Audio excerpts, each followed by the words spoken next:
I can remember coming here the second day of the 1983 season. The day after Tom Seaver made his debut. My friend and I went to the upper deck at Shea Stadium, way up in the upper deck, for $2 admission seats and watched the Mets beat the Phillies behind Craig Swan.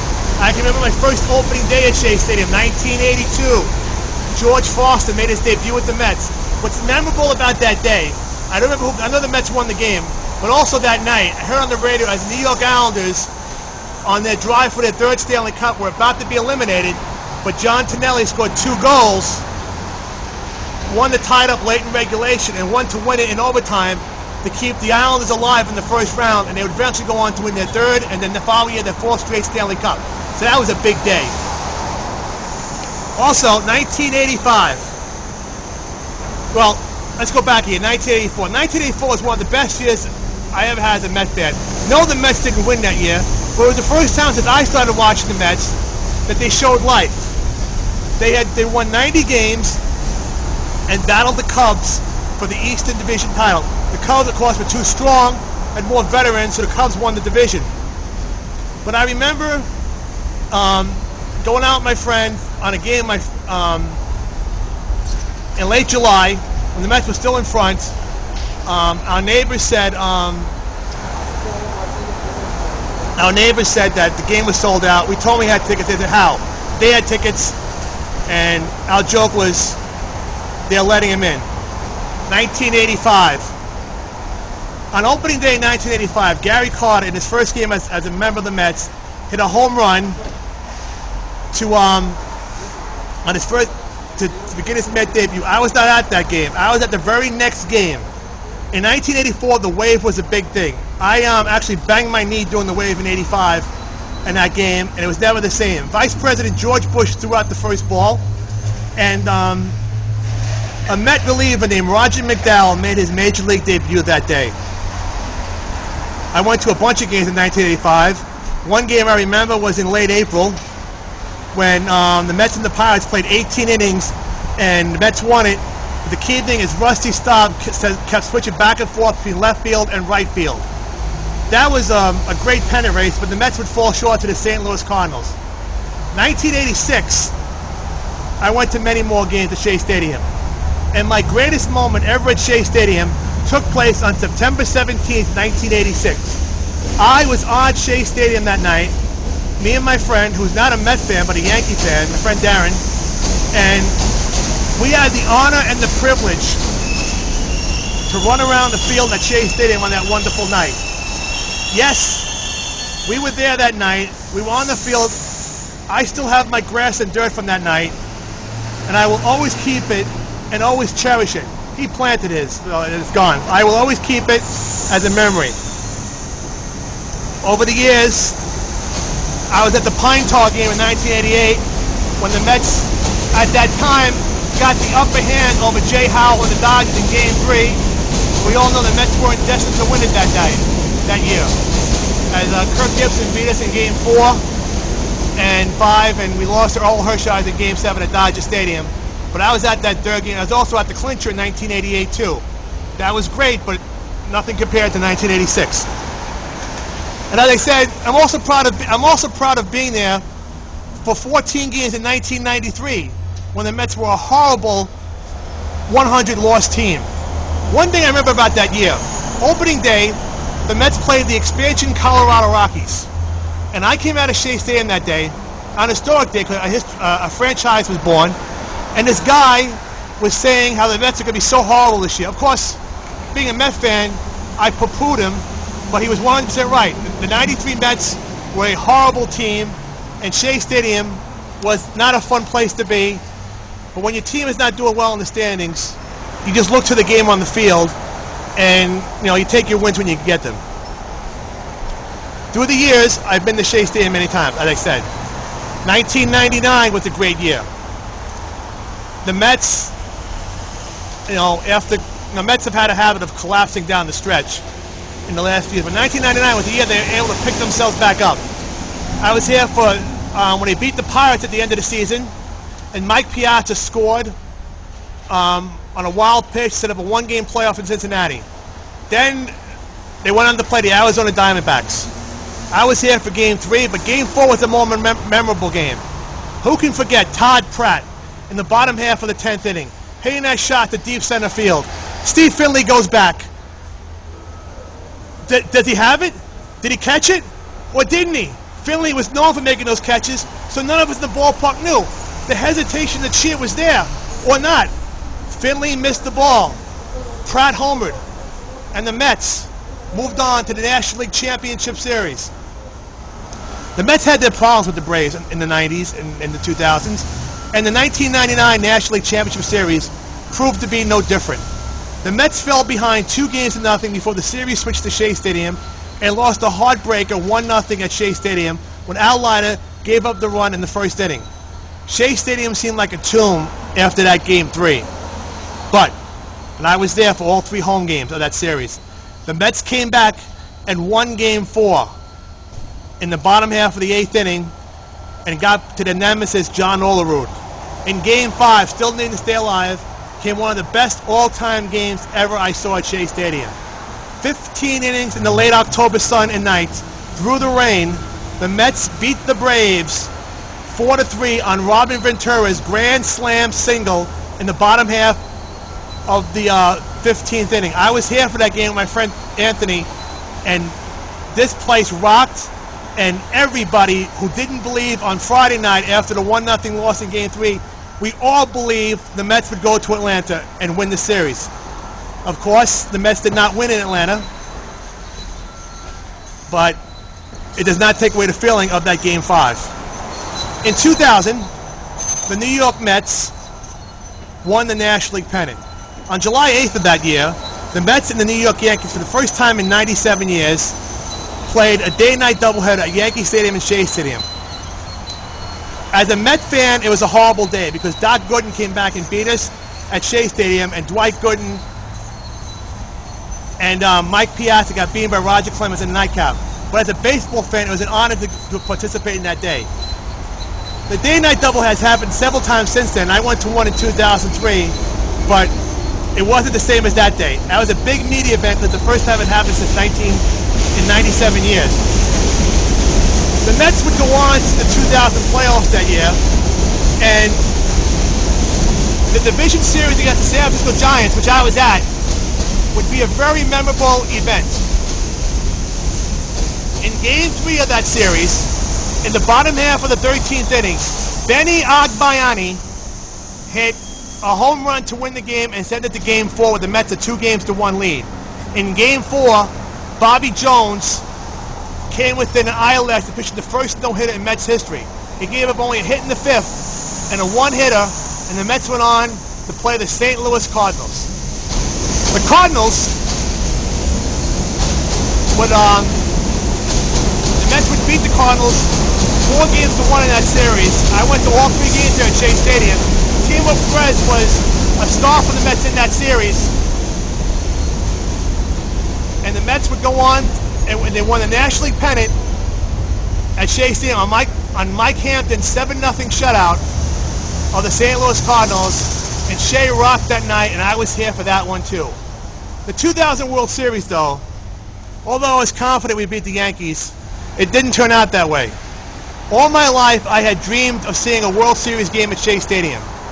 And that dream came true for Game 4 of the World Series. But sometimes, your dreams don't come all the way true. Derek Jeter led off Game 4 with a home run. The Mets just couldn't get that clean hit, and they lost that game 3-2 to the Yankees. And the next day, Shea Stadium would suffer its most horrible day as the Yankees would win the World Series at Shea Stadium. I am glad I was not here for that game. So, 2001, the Mets played, Mets are great. 2001, those are some anti-Met fans walking by. In 2001, I had the unique thing, the Orioles were playing in Baltimore. It was Cal Ripken's last week, and I wanted to see Cal Ripken play. I saw 5 innings at Camden Yards and watched Ripken get 2 at-bats. Then I came to Shea Stadium that night and saw the Mets play the Expos that night. So two stadiums in two different cities in the same day was something. Now, the last couple of years have not been great for the Mets. The Mets have not given Shea Stadium the send-off it deserved. In 2006, I was here for Game 7 when they lost to the Cardinals. Andy Chavez made a great catch, but the Mets lost 3-1 to the Cardinals, and Shea Stadium was a very sad place tonight. Then the last 2 years, the Mets collapsed down the stretch when they could have given Shea Stadium maybe one, maybe two more glorious Octobers. But it was not to be. After the game 2 weeks ago, when the Mets were eliminated, Shea Stadium held a wonderful ceremony. A lot of old Mets came back to Shea Stadium. Mets, Seaver, Kuzman, and Doug Flynn, and a lot of other Mets, Dave Kingman, George Theater, Rusty Staub, and countless other Mets that I'm not naming right now because I'm going blank, came back to Shea Stadium to say goodbye. They all walked around home plate. And then Seaver and Mike Piazza threw the final pitch and walked to the end of Shea Stadium. And when that game was over, I found it hard to leave. I just stayed there looking at the field, as did other fans, until the security guard started telling us to leave. I paused that day as I left Shea Stadium for the last time, never to step foot in its wonderful place again. Sure. So, and there are many, many more memories of Shea Stadium that I have throughout the years. Sure, Shea Stadium may not have been the most comfortable of places. Sure, Shea Stadium may not have had all the amenities that other new ballparks have. And sure, Shea Stadium had a lot of negative stuff to it. But when you stepped on that field and the Mets played baseball the way Shea Stadium deserved to have baseball played on its field, then you had something special. Because let me tell you something, my friend. No place rocked in October more than Shea Stadium. Granted, I haven't been to other stadiums other than Philadelphia, and they're all things too, but Shea Stadium had that special thing. Shea Stadium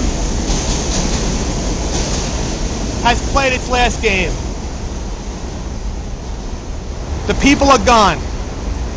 All that's left are the construction workers taking down Shea Stadium bit by bit. As I said, all the seats have been taken out of Shea Stadium. And Shea Stadium, the scoreboard has been taken down.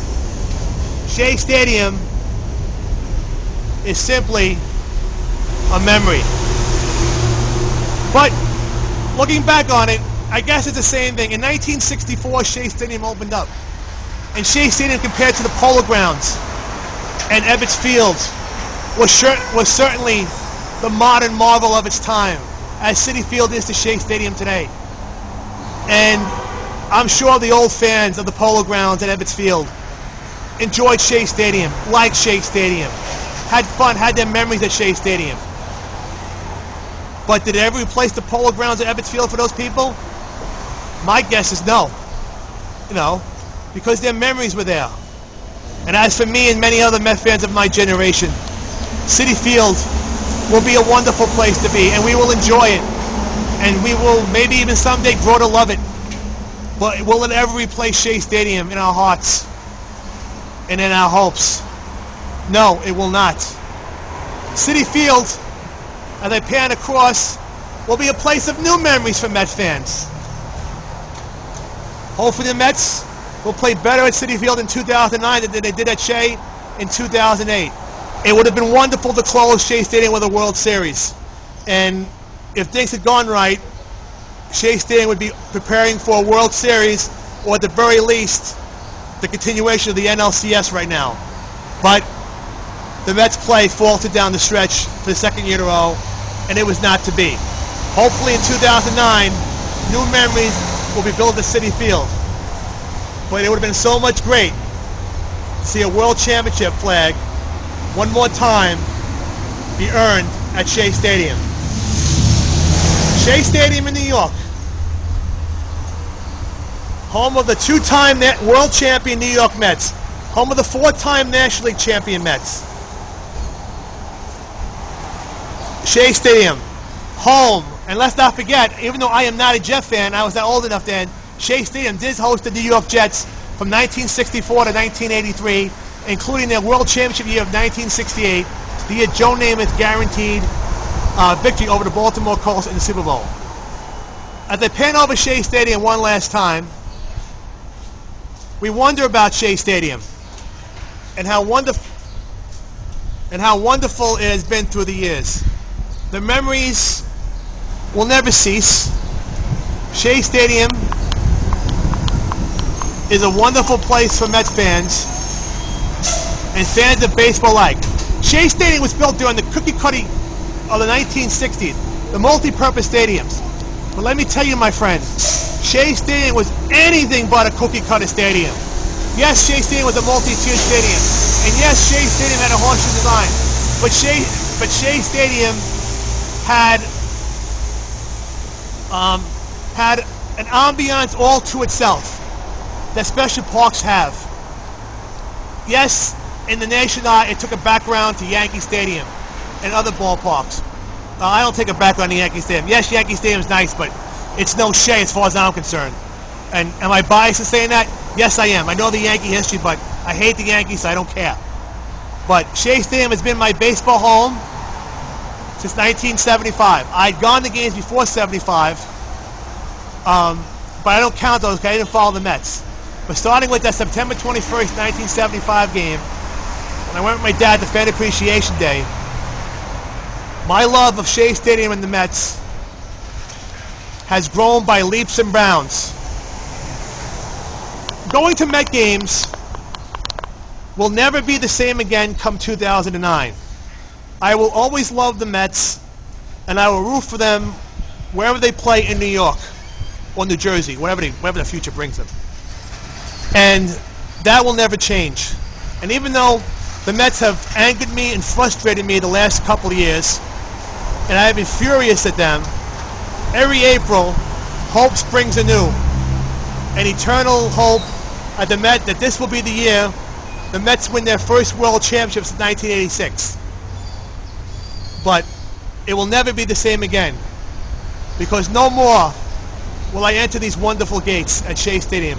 No more will I sit all the way at the top of Shea Stadium in section 47, last seat.